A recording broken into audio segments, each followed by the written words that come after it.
Good afternoon. Hello out there. The camera kind of reinforces being in the limelight because there's a limelight right in front of me, a green beam. In the next breath, Hakuin says that we naturally seek the truth, but we look for it out there, not right here, right now. We're like one who in the midst of water cries in thirst so imploringly. I was so glad that the tea came. It's really nice. But we demand, we beg, we're craving this truth. We can't help but crave the truth of life, just as water is life. Seeking it far away, what a pity. So, of course, the message is to look within for the truth, to turn the light around and shine it within, to illuminate the self. But this is still just an idea. How do we do it? Our work at Sesshin is to cut through the layers of resistance, our rigidity, the thick barriers we fabricated out of our ideas about who we are. So we want to tackle it, solve this problem. Dust off the old calculating machine, adding machine, and figure things out. Desperation, imploring thirst. But there's no figuring it out. Using our conceptions, interpretations. That's our habitual MO. So not figuring it out.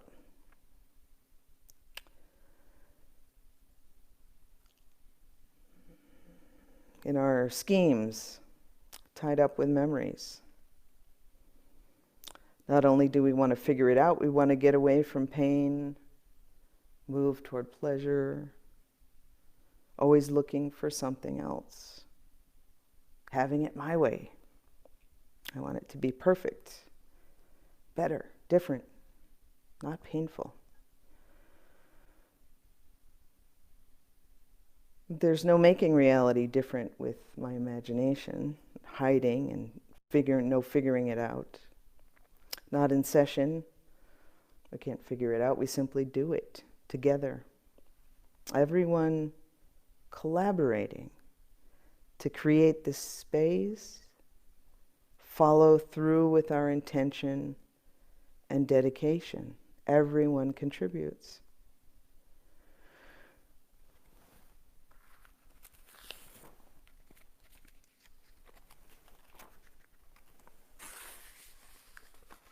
There's so much to be organized and orchestrated.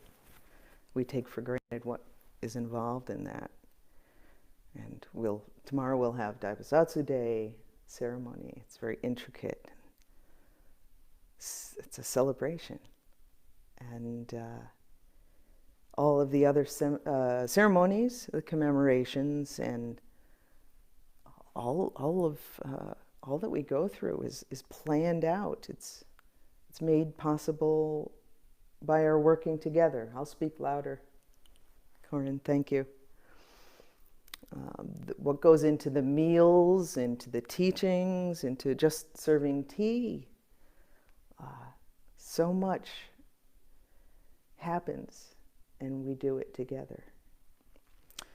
In Sesshin, we're so fortunate that everything is already prepared and ordered so that there's no need to make choices, to deliberate or discuss. The structure of Sesshin is set in place to aid us in our investigating this great matter, to facilitate the stillness and quiet we need.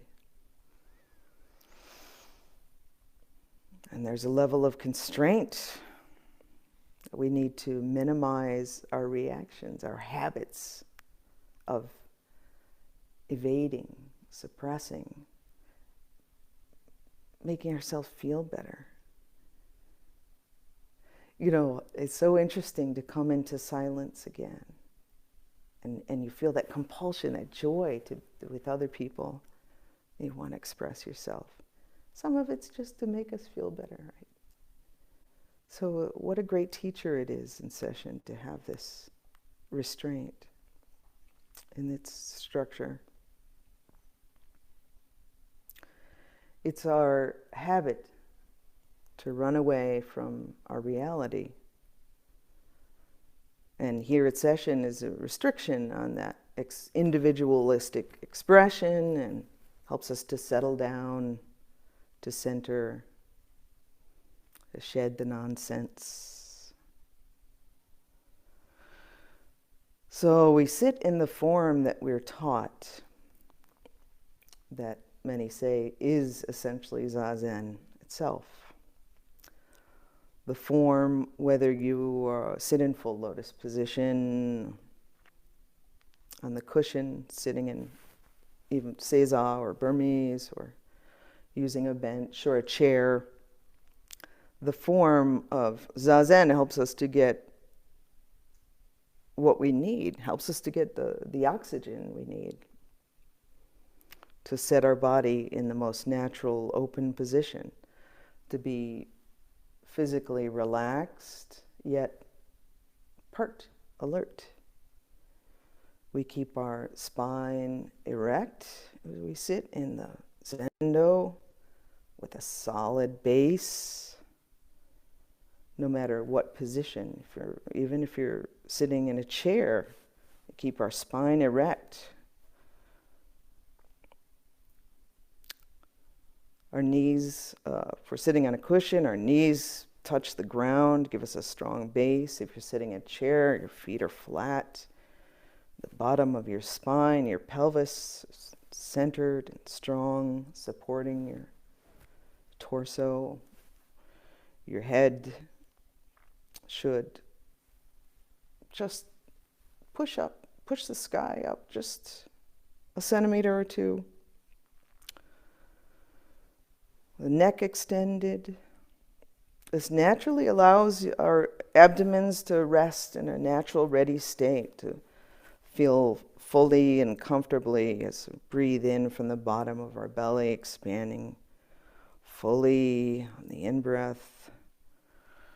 I heard someone say, we have a back as well as our belly, and we can breathe in through the whole thing. This thing right in the middle. And when we exhale slowly and completely. This is a critical part of Zen practice. Not just in breathing and exhaling. No, it's heard in the move. Just following all the way through. And the Han, when we hear the Han, the progression, following through. In Samu, when we take a rag wet from the bucket, squeeze it, follow through. That way you avoid a dripping mess. So we can be generous that way so people don't trip. And our breath keeps us centered and grounded.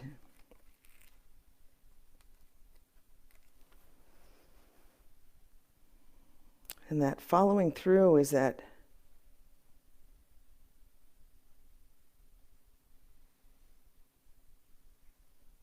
just getting it all out.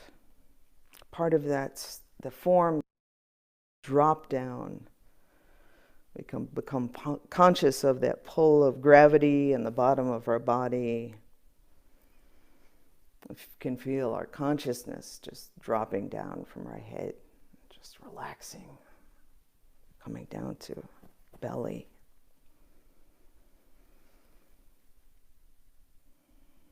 With this strong intention and a bodily awareness. It's a huge gift. Helps us to recognize and strengthen the hara. Just down from our navel, the hara, the tanden, where this ocean of and vital energy is there. And we come to work with our hara in sitting and in chanting. It's really important. And it really gives us strength, not only endurance, but clarity and calmness. So don't look that in the gift horse in the mouth. You know, this is an important part. To connect with that. To connect your mind with that part of our body that's so generous to us. So setting up our bodies aligned, relaxed, extending, breathing fully, naturally, our eyes relaxed. It has an immense influence on our nervous system and settling a busy brain, allowing our bodies to function. Helps us to untangle, to simply accept things just as they are.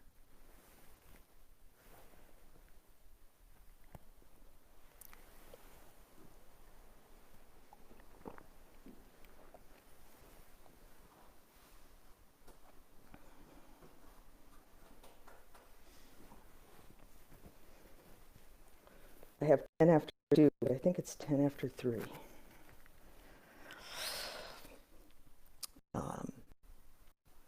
So sitting in the manner that we're taught, we're practicing uniting our mind and body together in a natural, balanced way. It brings our nervous system into balance and helps us to focus, to feel plugged into a sense of our presence. The real thing, not an idea, right here, right now, this very body, this very place. We let our presence in our body be the certainty for the moment, embodying this moment. So what keeps us going astray further and further in the darkness? But it's funny, you know, this seems like what's really going on, part of looking into what's really going on with that. It's this sense of, erroneous sense of self, identity,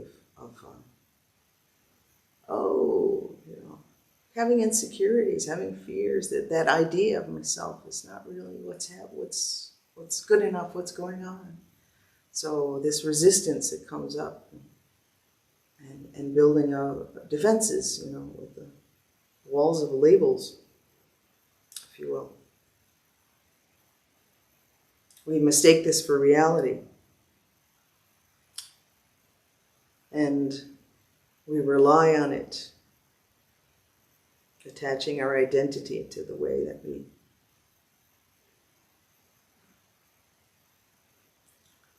interpret.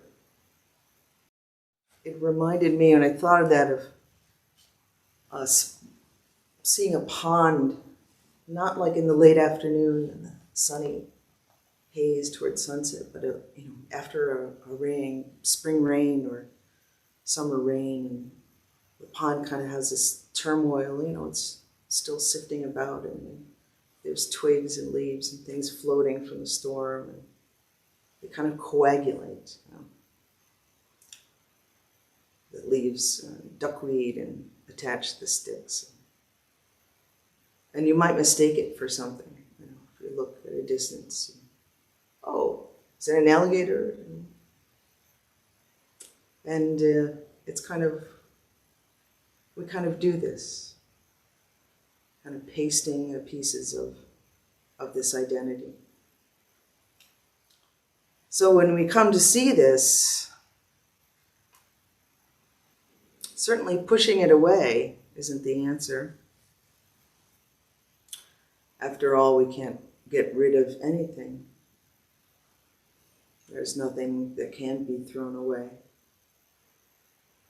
Where we go.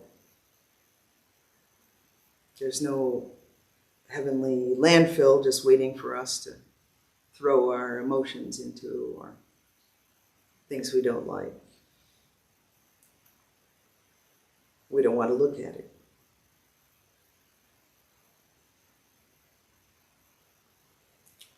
And we're stuck on this notion of separateness. Dare not open our eyes. Well, the answer is not in resisting that. It's in acceptance. Just allowing things to be as they are. Even our ugly fears and shame and resentments and habits. And real pain from real life tragedy. We are human. There's no getting around it. We don't have to be tortured or victimized by it. We don't have to push it away. We can accept and love our darkest, most painful memories, mistakes, mindsets. If we care like a parent for her children, a mother for her children, sometimes we can't even identify what it is I don't want to look at, and I feel so uncomfortable. And it's okay. But the kind of patience and gentleness and acceptance that a parent has, when I employ that, it helps me.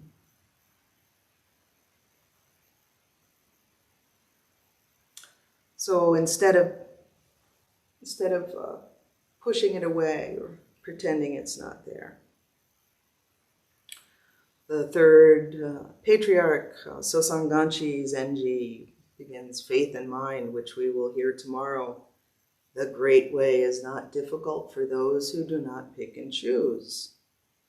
Well, fortunately, I'm not like those people that pick and choose. We want enlightenment. We want a room with a private bathroom. We don't want to go to Dokusan. I hate having to clean the toilets again. We get stuck on these ideas about things.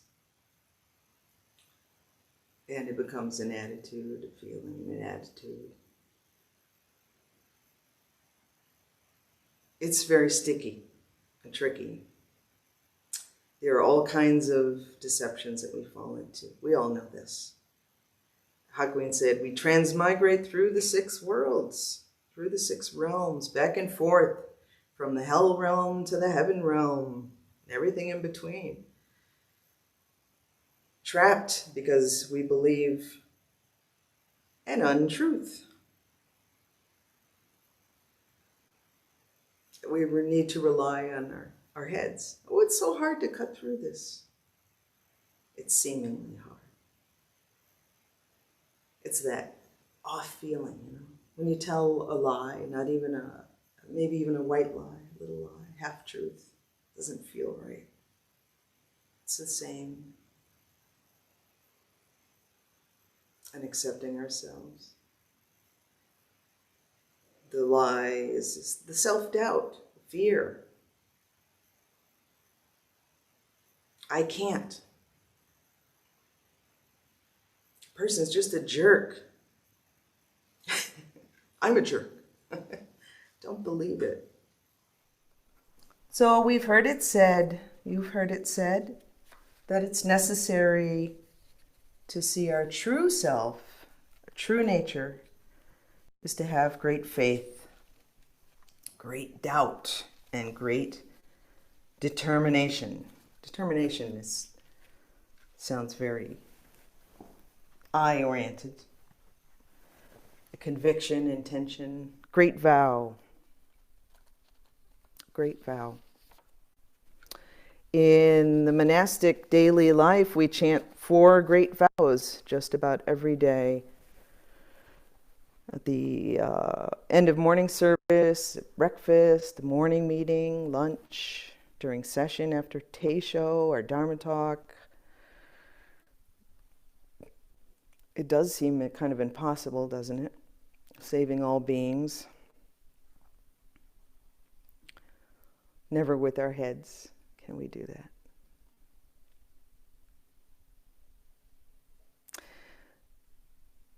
how can we do it? How can I even say those words? Something that perhaps all of us have gone through, and I know I've had a good bout of it myself, is, when I see people come to the zendo, to the monastery, and begin to do the form, to bow and to chant, and there's this self-consciousness, or sitting up giving a Dharma talk, self-consciousness about following the form, saying, "Hi, do I really mean it? Am I pretending? Am I doing this just because someone else is? Because I'd get corrected if I didn't?" It wasn't until I truly searched out my heart to recognize the vow within me, asking, what is my intention? What is my conviction? What's my vow? And to be conscious of that intention woke up something that was there, that just needed to be unearthed and washed off. It was there all along, not a thing to be concocted or created, but something deeply innate. Then to bow, to purify, to chant with all your heart, undeniably sincere, invoking a careful attention and a fresh, aware bodily presence, to be available, accountable, willing not to hide. This great faith, of course, doesn't need a lot of explanation. Great faith it's not heroic, it's not desperate, but it's a surety of quietness, a calm, heart-centered and grounded sense that comes out of body-mind presence that is natural. Great faith is not attaching to mystical ideas or experiences we've had, elevated spiritual experiences. Wonderful. But to make it special is not faith.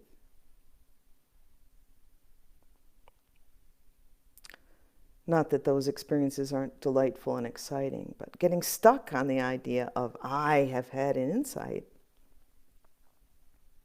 doesn't help. It's now and then, good and bad, me and you, same old nonsense, really. Even mystical experience, and you may have that. We drop that too.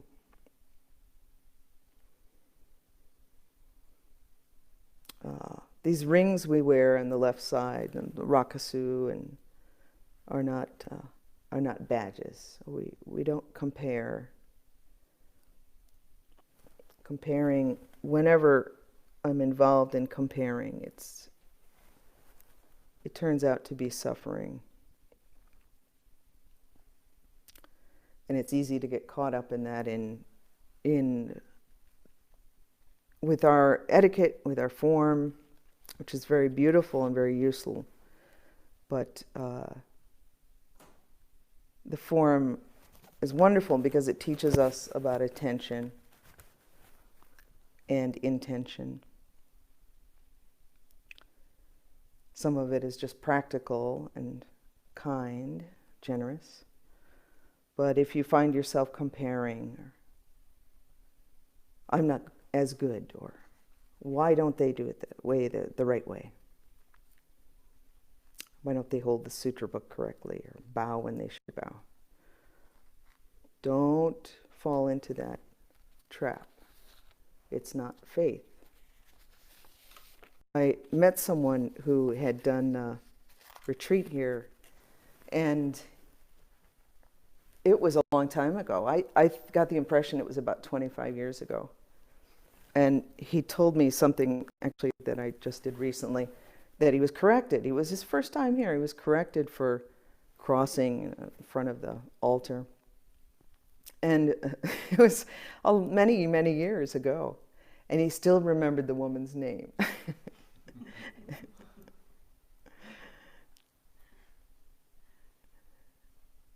It's not faith when we just adhere to form. Great doubt. Great faith, great doubt, great vow, great doubt is possibly just not believing in that lie of who we are, refusing to buy into those redundant assumptions we mold out of our ego-centered thinking. Letting go of having an answer.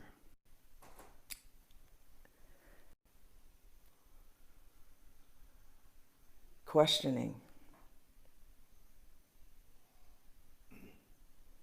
Being willing to let the foundation of the boulders, you think of these big foundations, these huge rocks. Being willing to let them surrender those. The idea of yourself.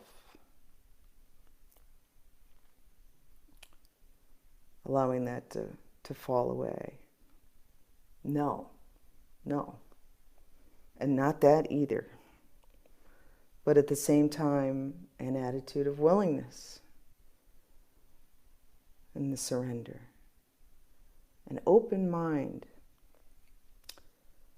No knowing is not, cocksure.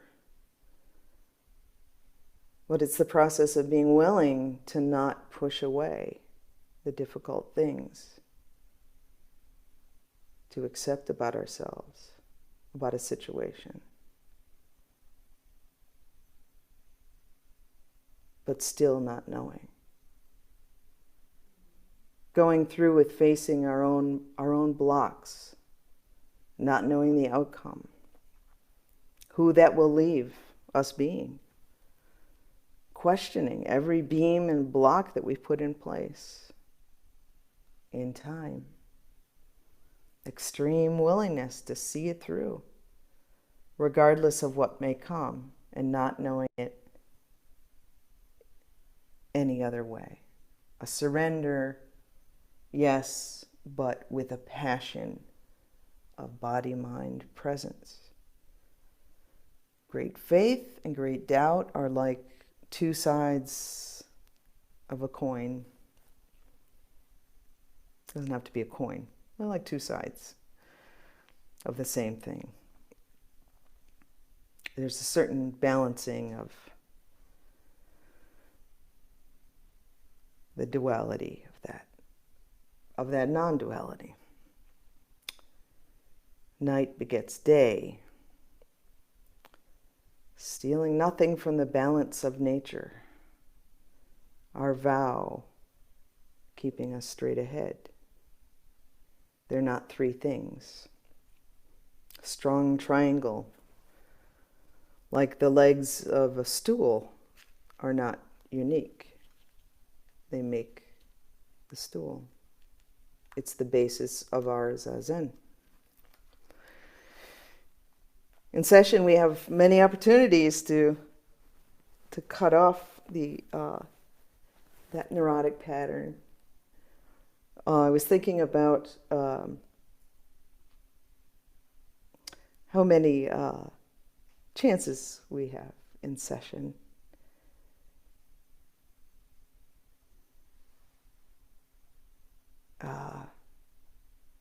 I was thinking about, the use of a bell, right? To listen to a bell being struck. And to let yourself just hear the bell. Just be consumed with that sound. And I thought, how many chances do we have during session? I tried to count how many bells we have. I stopped by morning service, I think. So we have hundreds and hundreds and hundreds of chances with just the sound, the taku, the clappers, the Incan, the Bonsho, the Rin. Everyone is a chance to cut that discursive mind. So we have a lot of opportunities to cut off the habitual patterns of reaching for a thought, like reaching for a cigarette. Anyone ever give up smoking? Every little emotional, ruffle I felt. I wanted a cigarette. I wanted to grab a cigarette. It was a compulsion, whether it was the news coming on, or somebody looked at me the wrong way, looked at my shoes, or I don't know, I just want a cigarette. A lot of chances to not pick up a cigarette, not pick up a thought.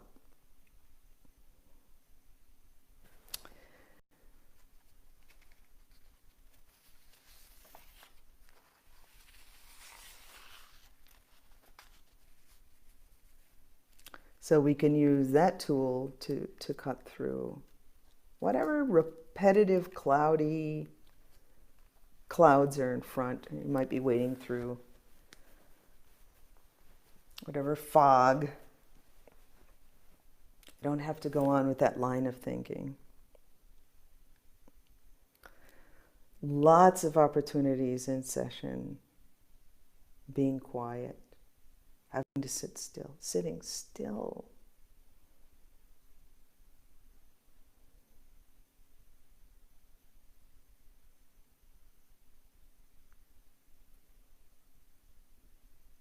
It's so generous.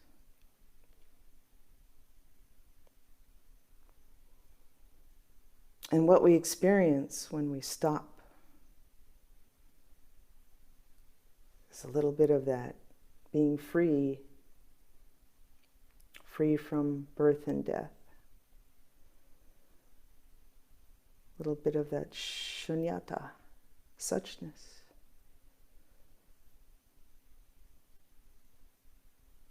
No attachment to getting anything or getting away from anything.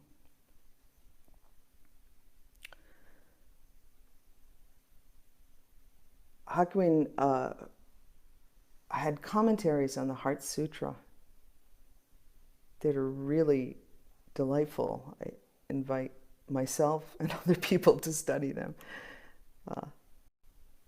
One line is, ears as if deaf, eyes as if blind, in the empty sky, in the dead of night.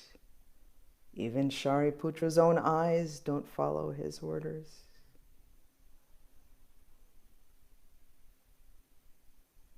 When we really allow ourselves to just be connected,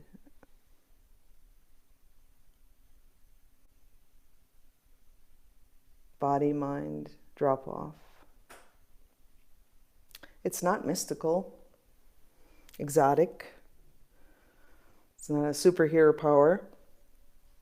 It's available right now.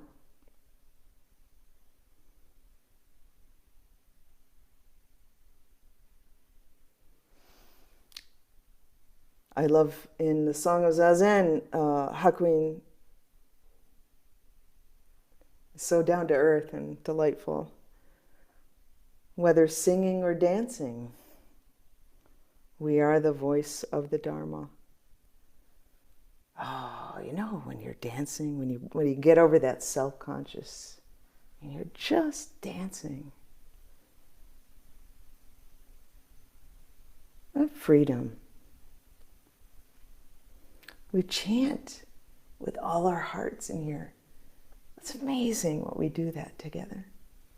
Just listening at Saiza today.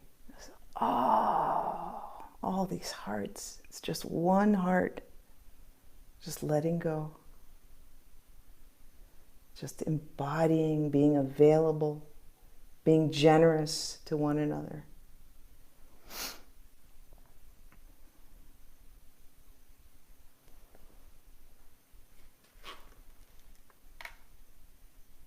And Hakuin says, at this moment, what more need we seek as the truth eternally reveals itself?